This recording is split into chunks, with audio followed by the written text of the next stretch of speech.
1993, essa conferência, dentre vários aspectos, dentre vários assuntos, reafirma com intensidade a indivisibilidade dos direitos humanos.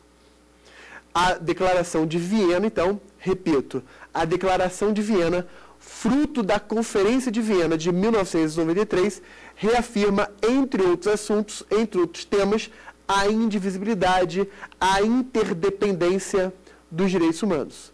Todos os direitos formam um único sistema, um único bloco, e não blocos distintos, estanques entre si. A Declaração de Viena é um dos marcos importantes, não supera a Declaração Universal, obviamente, que é ainda hoje o grande marco, ou o principal marco, mas eu colocaria também a Declaração de Viena como um marco posterior, mas também extremamente importante. Ok? O Pacto Internacional de Direitos Civis e Políticos e o Pacto Internacional de Direitos Econômicos, Sociais e Culturais, eles se mantêm válidos ainda hoje, e o Pacto Internacional dos Direitos Civis e Políticos, pacto criou um órgão específico destinado à sua proteção, que é o Comitê de Direitos Humanos. O Comitê de Direitos Humanos, então, criado pelo Pacto Internacional dos Direitos Civis e Políticos, tem como função o monitoramento dos direitos humanos, ou seja, ele monitora os estados, para saber se os estados estão efetivando ou não tais direitos. Tem uma função de conciliação, se eventualmente verificar um embate entre estados sobre direitos humanos, pode o Comitê de Direitos Humanos buscar uma conciliação, ok? Também tem uma função de até mesmo investigação das violações, né, dos direitos humanos promovido pelos estados. Esse Comitê de Direitos Humanos, é importante se destacar, tem o poder de receber comunicações interestatais, ou seja, um estado denunciando outro estado por uma violação. Pode ainda o Comitê de Direitos Humanos receber petições individuais, ou seja, comunicados de indivíduos sobre violações dos direitos humanos. Ressalte-se que esse aspecto do direito de petição individual perante o comitê está inserido no protocolo facultativo. Existe o Pacto Internacional de Direitos Civis e Políticos e o seu protocolo facultativo. No protocolo facultativo existe essa previsão da petição individual. Então, um país ele pode ser signatário do pacto, mas não admitir o protocolo facultativo. Se o país é signatário do pacto, mas não é signatário do protocolo facultativo, não é possível, em relação a esse país, a existência de petição individual. Ok? Então, ressalte que é possível a petição individual, mas isso está no protocolo facultativo que o Estado pode ou não aderir. Perfeito? Já o Pacto Internacional dos Direitos Econômicos, Sociais e Culturais não previu nenhum comitê específico para si. Por que não? Porque direitos econômicos e sociais apresentam características de maior dificuldade de efetivação do que os direitos individuais, do que os direitos de primeira geração. E o que eu vou falar agora vale não apenas para o direito internacional, mas vale também para o direito constitucional. Os direitos econômicos, sociais e culturais demandam um maior gasto público na sua efetivação, já que são chamados, ou predominantemente são direitos positivos. Direitos que impõem ao Estado um dever de fazer. Ora, como prever no plano internacional um órgão ou um mecanismo que fiscalize se o Estado está ou não está agindo positivamente na efetivação dos direitos de segunda geração dos direitos sociais, como educação, saúde, moradia. Ainda que exista esse órgão, pode esse órgão impor ao Estado uma obrigação de fazer? Será que isso viola a soberania estatal ou não viola a soberania estatal? Então perceba que há uma grande dificuldade na efetivação desses direitos.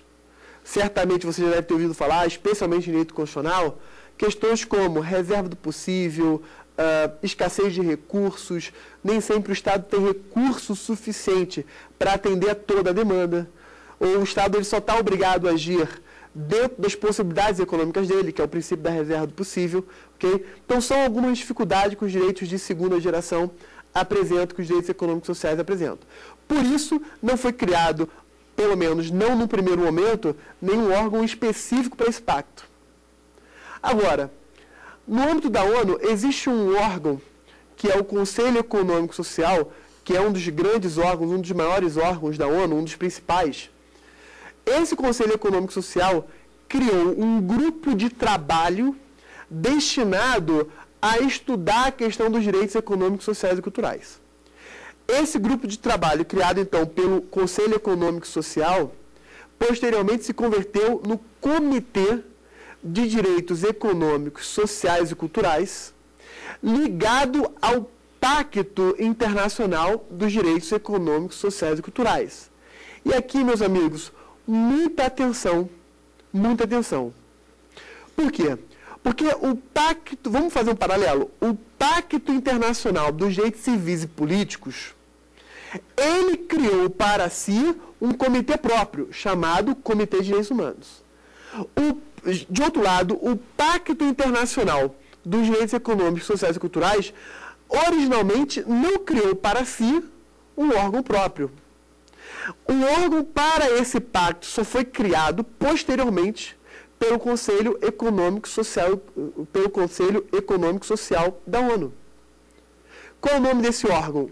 Comitê dos Direitos Econômicos, Sociais e Culturais. Tudo bem? Comitê Econômico dos Direitos Sociais e Culturais. Então, os dois pactos apresentam órgãos próprios, sendo que o Pacto dos Direitos Civis e Políticos, ele próprio criou o seu órgão, e o Pacto dos Direitos Econômicos e Sociais não criou o seu órgão. Esse órgão foi criado, na verdade, por um outro órgão, que é o Conselho Econômico e Social. Perfeito? Isso é um tema extremamente importante. O Pacto dos Direitos Econômicos, Sociais e Culturais, ou melhor, o Comitê dos Direitos Econômicos, Sociais e Culturais não tem o poder de receber petições individuais como o Comitê de Direitos Humanos tem. Então, eu diria que o Comitê dos Direitos Econômicos e Sociais, ele ainda não apresenta um nível de desenvolvimento ou um poder de atuação tão amplo quanto o Comitê de Direitos Humanos já apresenta. Perfeito? Então, amigos, vimos aqui a Declaração Universal. Eu vou dar continuidade, só quero recapitular para você não se perder. Vimos a Declaração Universal, que não tem órgão nenhum próprio. A Declaração Universal não é um tratado, é apenas uma resolução da ONU. Para dar maior densidade a essa Declaração Universal, são criados dois pactos, os civis e políticos e os econômicos e sociais, cada um com seu respectivo órgão. Ok? Esses três documentos juntos, Declaração Universal mais os dois pactos, eles juntos formam a Carta Internacional dos Direitos Humanos. Esses três documentos juntos formam a Carta Internacional dos Direitos Humanos, International Bill of Human Rights, como a doutrina internacional costuma dizer. Essa Carta Internacional dos Direitos essa Carta Internacional dos Direitos Humanos não é um documento próprio, na verdade é um conjunto de três documentos. É um conjunto de três documentos, que é a Declaração Universal e os dois pactos. Perfeito? Ok, então. Agora, pergunto. São só esses três documentos que existem no âmbito da ONU? Não. Existem vários outros documentos, vários outros tratados. Quero citar como exemplo a Convenção sobre o Direito das Crianças, a Convenção sobre toda forma de eliminação racial, a Convenção sobre toda forma de discriminação contra a mulher, ok? A Convenção contra contra a tortura e tratamento cruel, desumano e degradante. Enfim, há vários tratados ou convenções sobre temas específicos no âmbito da ONU. Então, não é correto dizer que o sistema universal da ONU está baseado em apenas três documentos, que seria a Declaração e os dois pactos. Está certo dizer, sim, que esses três documentos são os principais, mas não são os únicos. Perfeito? Existem outros documentos próprios tematizados. Podemos ainda dizer o seguinte, que no âmbito da ONU, há órgãos estabelecidos por tratados específicos e órgãos que não são estabelecidos por tratados específicos, são órgãos internos da ONU. Por exemplo, quando eu falei do Pacto Internacional dos Direitos Civis e Políticos, só para dar um exemplo, ok? Quando eu falei desse pacto, eu falei que ele criou para si um órgão próprio, que é o Comitê de Direitos Humanos, ok? Agora, além desse tipo de órgão, são órgãos criados por pactos específicos ou por tratados específicos, existem outros tipos de órgãos que não são criados por tratados específicos.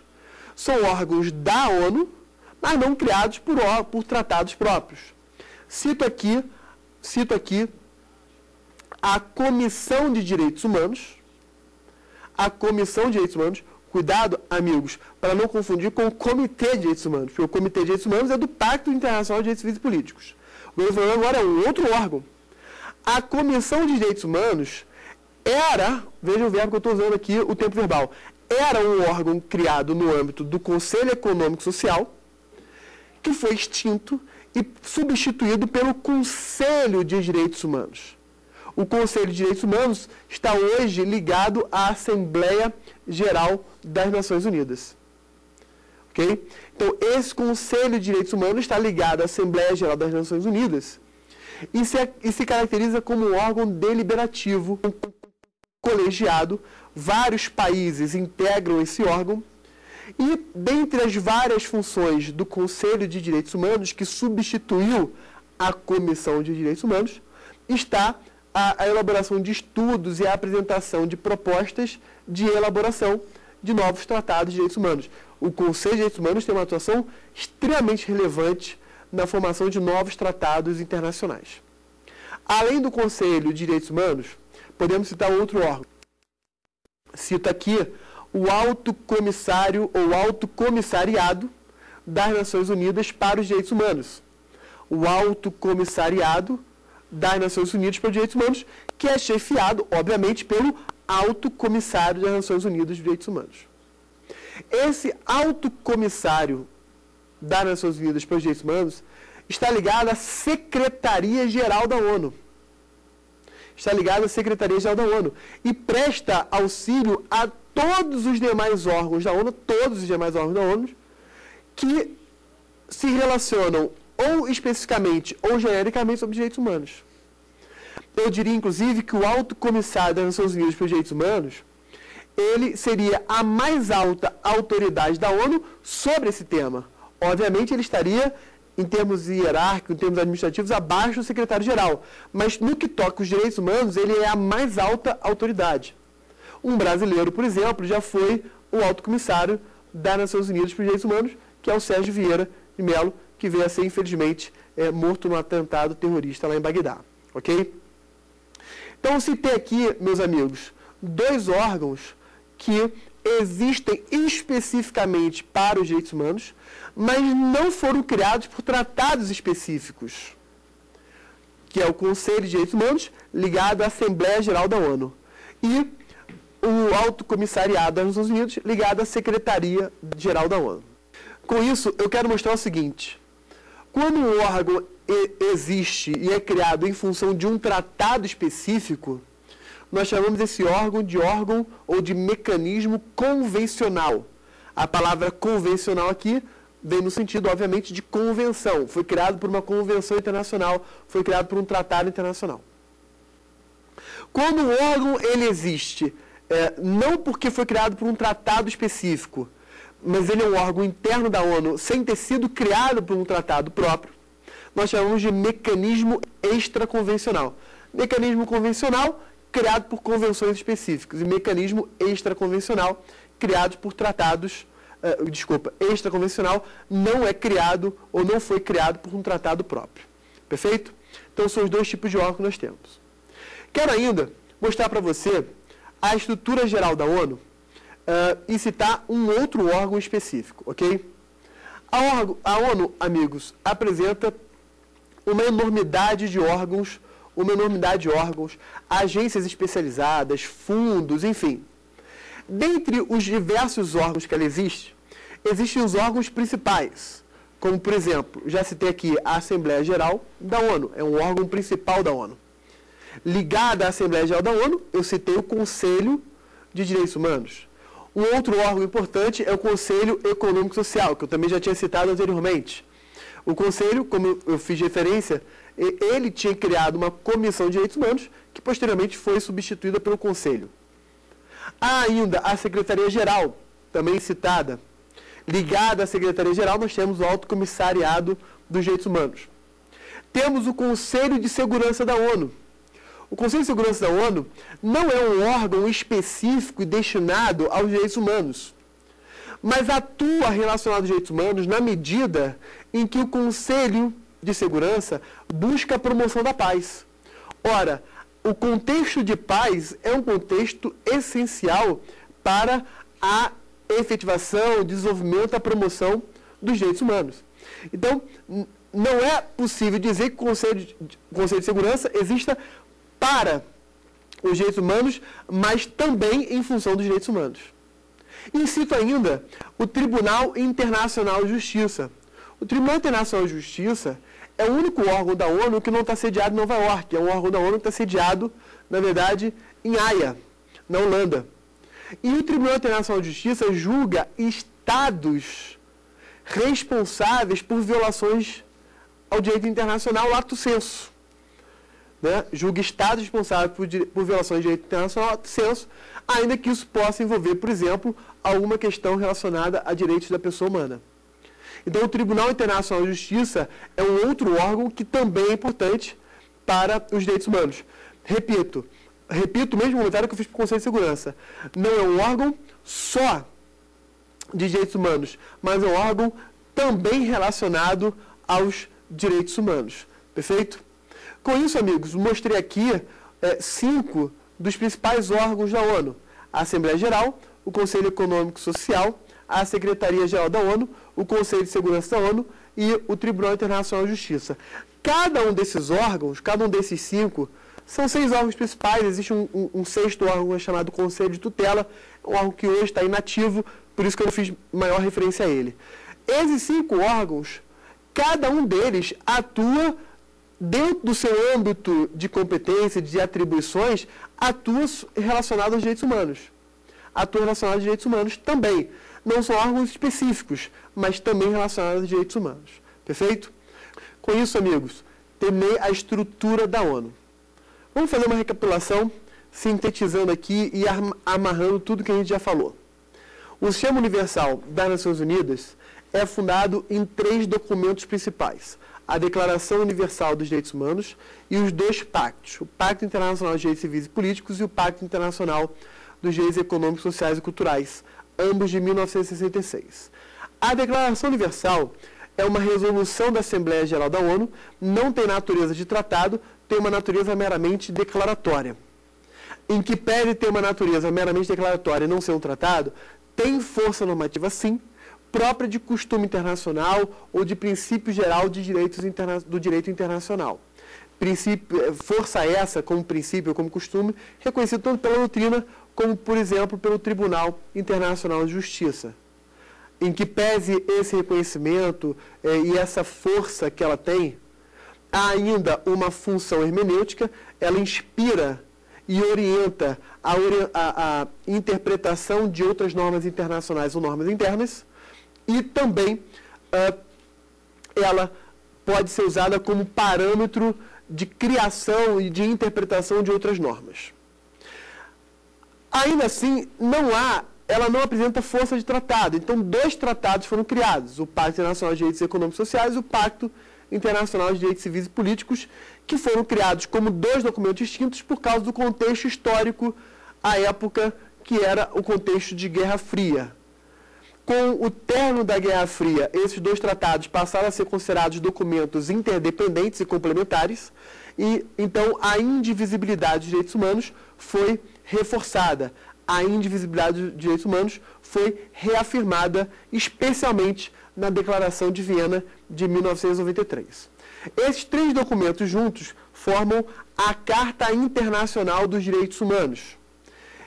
Carta essa que não é um documento só, são os 3 documentos juntos, a Declaração e os 2 pactos. Além desses 3 documentos, nós encontramos vários outros tratados ou convenções mais específicos ou tematizados. como, por exemplo, a Convenção sobre o Direito das Crianças, Convenção para a Eliminação de toda forma de discriminação racial, ou toda forma de discriminação contra a mulher, ok? E tantos outros, Convenção sobre o Direito dos Portadores de Deficiência Física, contra a tortura, tratamento cruel, desumano e degradante, enfim, há uma quantidade grande ali de outros tratados. Isso no âmbito normativo, na estrutura normativa da ONU, nós temos esses 3 principais documentos e vários outros ali que complementam o sistema.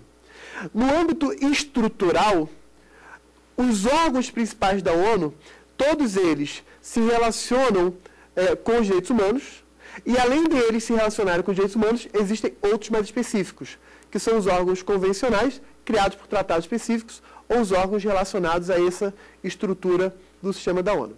Perfeito? Órgãos que nós já citamos aqui ao longo da aula. Com isso, então, nós fechamos e amarramos todo esse sistema e a gente vai, obviamente, falar de outros sistemas distintos. Amigos, concluímos a nossa aula de hoje e quero, no término da nossa aula, citar novamente o nosso e-mail para você. Nosso e-mail é saberdireito@stf.jus.br, saberdireito@stf.jus.br. Se você quiser assistir essa aula novamente, basta acessar o YouTube, youtube.com/saberdireito, tudo junto, youtube.com/saberdireitoaula. Você então vai poder assistir essa aula novamente. Quero convidá-lo para a nossa próxima aula, que a gente vai abordar os sistemas regionais de direitos humanos. Ok? Mais uma vez, foi um prazer estar com você. Meu nome é João Mendes, professor de Direito Constitucional e Direitos Humanos. Um forte abraço.